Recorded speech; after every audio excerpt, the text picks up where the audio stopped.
Welcome back to another technical deep dive here in the debug zone.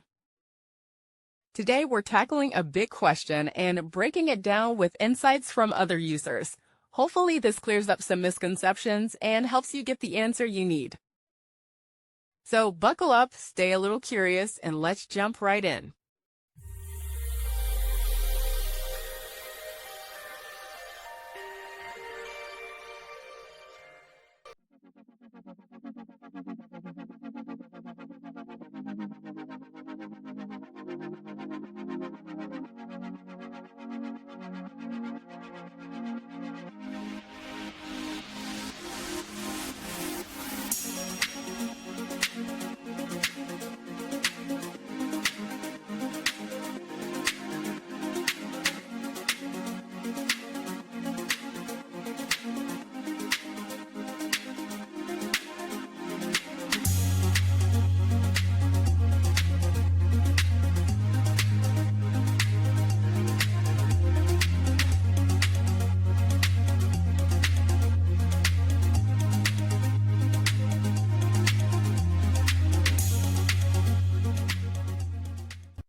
And that's a wrap. I hope you found the answer you were looking for. If you did, take a second to hit that subscribe button. It really helps out. And let me know in the comments which solution worked best for you. See you next time in the debug zone.